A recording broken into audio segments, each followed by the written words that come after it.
Baik, Assalamualaikum warahmatullahi wabarakatuh. Pada video kali ini kita akan membahas materi mengenai pembelajaran dan guru profesional abad ke-21.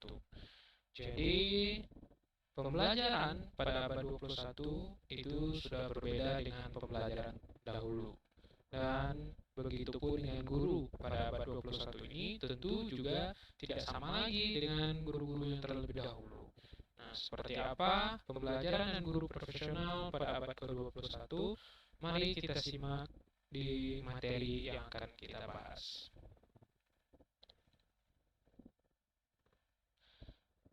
Pembelajaran. Pembelajaran merupakan kegiatan proses transfer ilmu atau pertukaran informasi antara guru dengan siswa.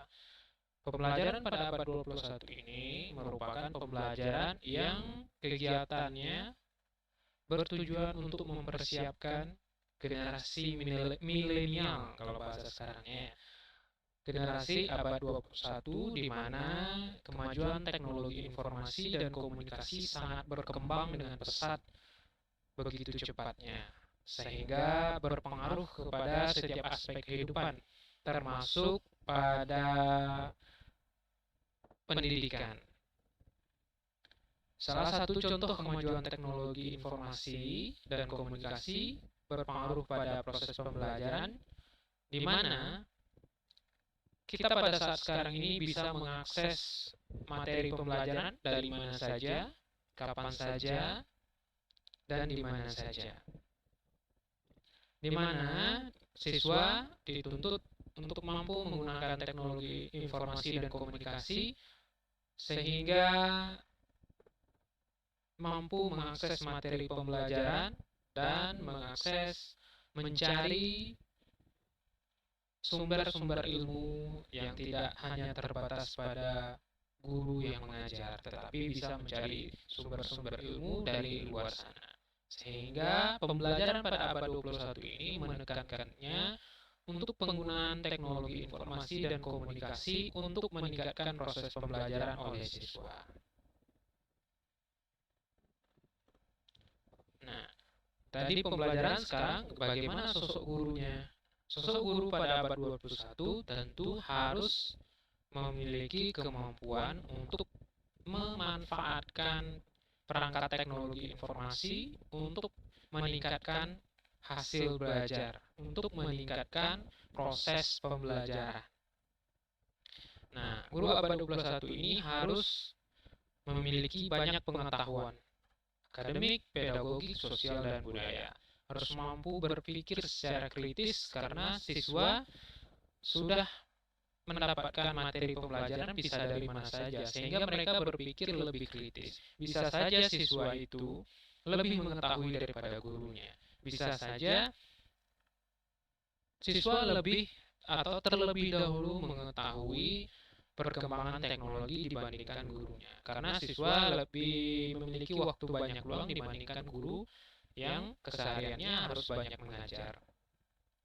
Dan harus tanggap setiap perubahan yang ada, bagaimana kondisi situasi sosial pada saat sekarang ini, itu harus mampu ditangkap oleh guru untuk dijadikan contoh atau dijadikan pembelajaran di dalam kelas. Dan tentunya harus mampu menyelesaikan problematika yang terjadi pada kelas. Nah, guru tidak boleh hanya datang ke sekolah, lalu mengajar dan pulang. Tetapi, guru harus mampu untuk mengelola kelas, harus mampu mengembangkan kemampuan diri guru untuk menjadi lebih baik lagi. Dan guru sekarang itu harus menjadi agen perubahan. Ini yang selalu digembar-gemborkan oleh Menteri Pendidikan, Mas Nadiem Makarim pada saat sekarang ini, itu guru tidak hanya sebagai pemimpin, tetapi pemimpin di dalam kelas maksudnya, tetapi juga menjadi agen perubahan. Di mana maksudnya agen perubahan ini, guru harus mampu menggerakkan siswa-siswa itu berinovasi, berkolaborasi, dan menemukan hal-hal yang baru, menemukan mengelaborasi pengetahuan-pengetahuan yang baru untuk dapat diterapkan di kehidupannya sehari-hari. Sehingga guru harus mampu mempersiapkan anak didiknya untuk menghadapi tantangan global di luar sekolah.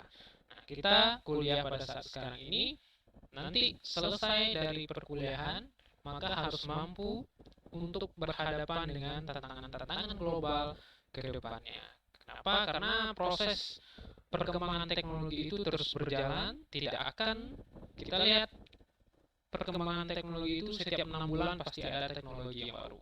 Kalau kita tidak belajar, maka kita akan tertinggal.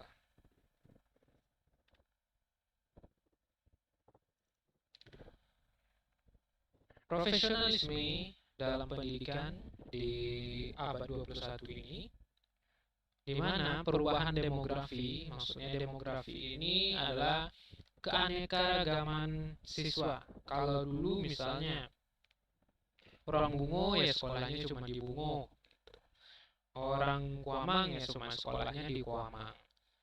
Nah, kalau sekarang itu sudah berbeda-beda. Ada yang dari Jawa, ada yang dari Jambi, ada yang dari Padang, ada yang dari Medan. Itu sudah bisa sekolah di mana saja.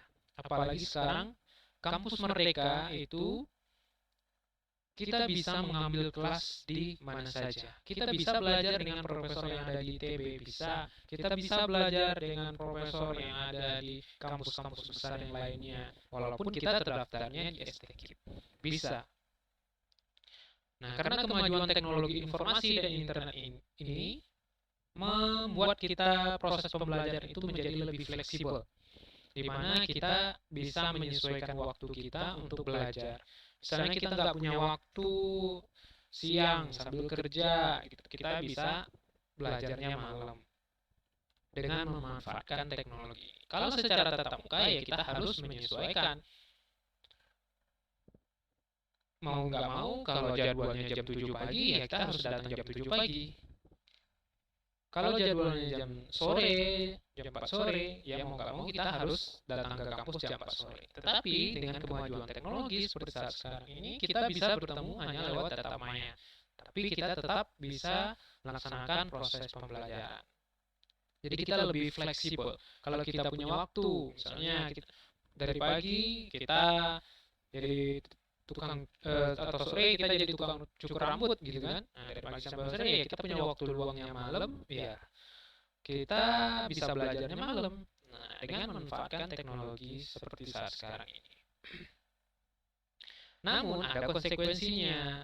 Nah, konsekuensinya menjadi seorang guru harus mampu menemukan strategi-strategi pembelajaran yang dapat memanfaatkan perangkat teknologi informasi dan komunikasi ini untuk meningkatkan proses pembelajaran.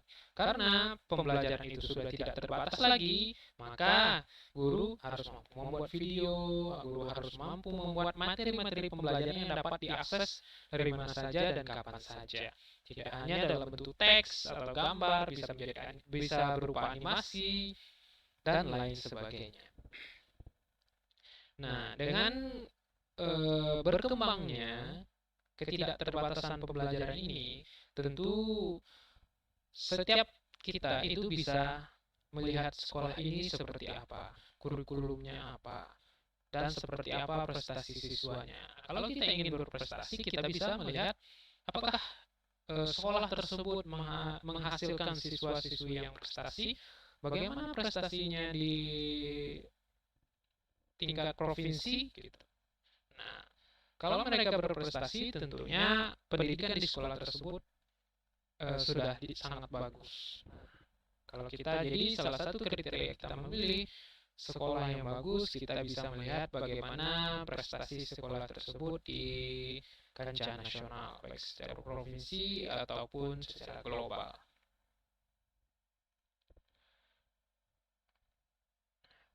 Kompetensi guru profesional berdasarkan Undang-Undang Republik Indonesia tahun 2005 nomor 14, guru itu harus memiliki beberapa kompetensi. Nah, kompetensi pertama yakni kompetensi pedagogik. Kompetensi pedagogik ini adalah kompetensi yang hanya dimiliki oleh seorang guru, di mana kompetensi pedagogik ini menjadi pembeda profesi guru dengan profesi yang lainnya. Kompetensi pedagogi ini adalah kompetensi yang menuntut kemampuan guru mengelola kelas, bagaimana membimbing siswa, bagaimana membuat materi yang bagus, bagaimana mengenal psikologi siswa. Nah, itu adalah kompetensi pedagogi. Kalau kita bekerja di perkantoran, kita tidak perlu membutuhkan kompetensi pedagogi, tapi kita sebagai seorang guru membutuhkan kemampuan kompetensi pedagogi. Nah, kompetensi pedagogi ini akan didalamkan, dipraktekkan di mata kuliah pembelajaran mikro atau micro teaching di semester 5 nanti. Lalu kompetensi kepribadian. Sebagai seorang guru tentu kita harus memiliki kepribadian yang bagus, dinilai oleh masyarakat karena kita seorang guru digugu dan ditiru. Dan kompetensi sosial. Kita sebagai seorang guru harus mampu bersosialisasi dengan masyarakat. Karena kita sebagai seorang guru, kita ditempatkan di sekolah tempat kita mengajar, tentu kita harus mampu bersosialisasi dengan masyarakat di sekitar sekolah di tempat kita mengajar. Dan tentu kompetensi profesional. Nah, kita sebagai seorang guru nanti harus profesional sebagai seorang guru. Misalnya kalau menilai anak dari salah satu guru, ya kita harus profesional. Jangan karena orang tuanya kita kenal, kita kasih nilainya tinggi-tinggi, sedangkan kemampuan anaknya rendah. Ya nggak boleh. Kita harus profesional di bidang kita.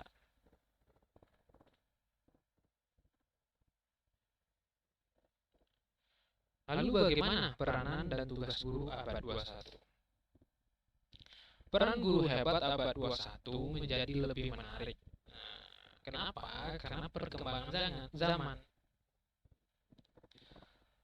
Guru harus sakti, ya, bisa dikatakan sakti, harus banyak baca buku, jurnal,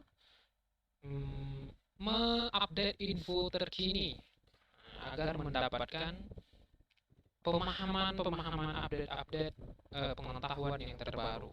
Karena kalau kita menjadi seorang guru, tentu kita harus mencontohkan, mengkaitkan dengan fenomena-fenomena yang terjadi pada saat sekarang ini sebagai proses pembelajaran. Nah, kalau kita mencontohkannya di masa dulu, ya siswa kita dia nggak paham, dia nggak mengalami seperti hal yang dulu. Nah, jadi kita harus mencontohkan seperti hal-hal yang sekarang.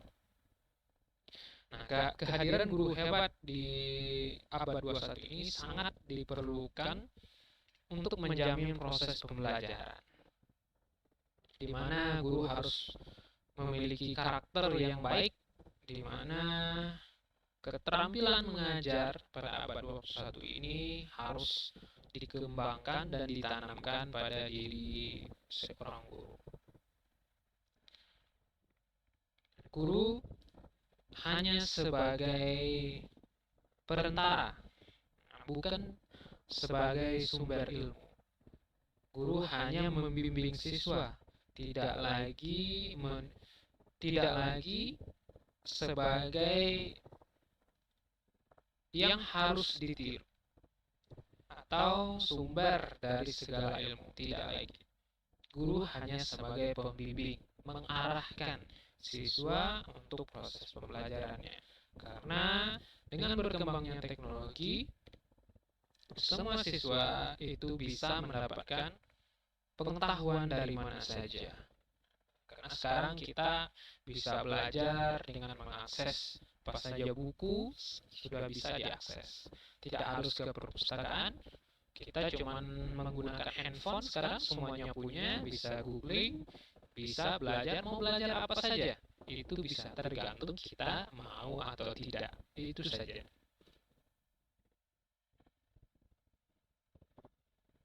Indikator kinerja guru. Kinerja guru merupakan proses pembelajaran untuk melaksanakan kegiatan yang secara rutin, secara terus-menerus dilakukan setiap semester atau setiap tahunnya. Nah, melalui kegiatan ini, seorang guru harus mampu mencapai target dan tujuan yang telah ditetapkan. Jika guru telah mencapai tujuan dan target yang harus ditetapkan atau tidak mampu, maka harus ada evaluasi yang dilakukan seperti apa permasalahan-permasalahan yang terjadi dan seperti apa kendala-kendala yang ditemukan selama proses pembelajaran.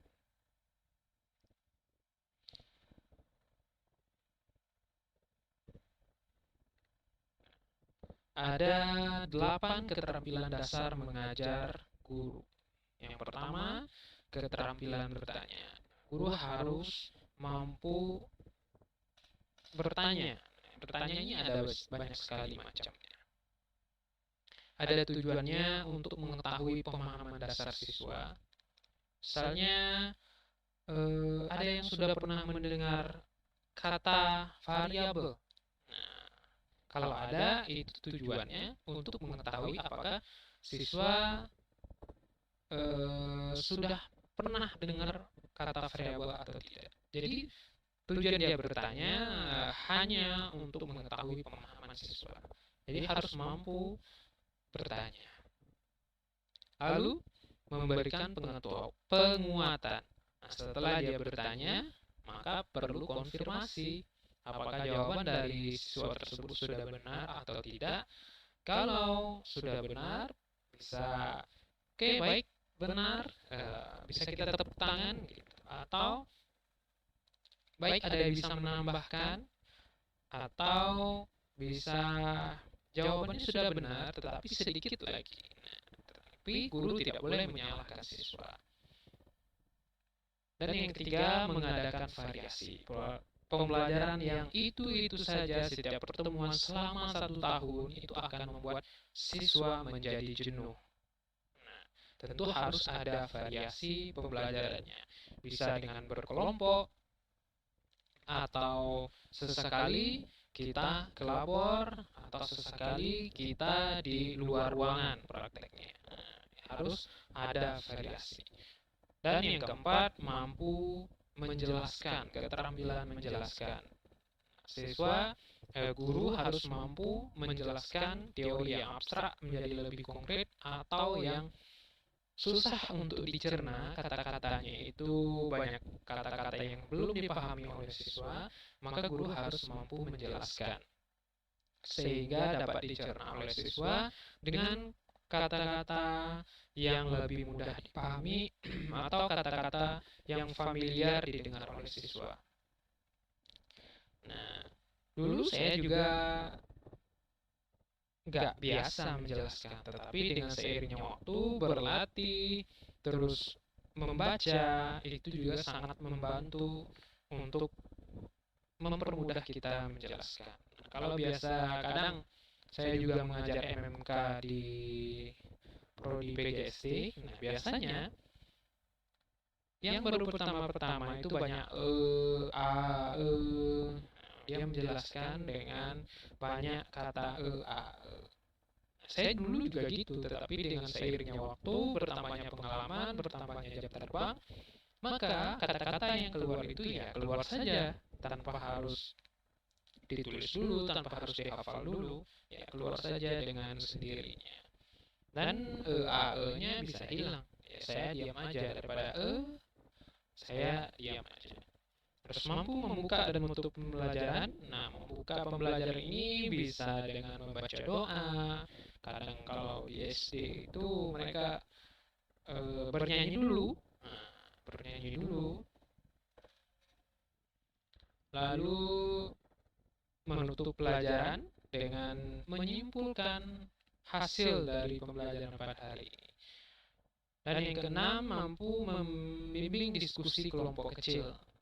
Harus mampu membimbing diskusi kelompok kecil, mengelola kelas, dan mengajar kelompok kecil atau perorangan.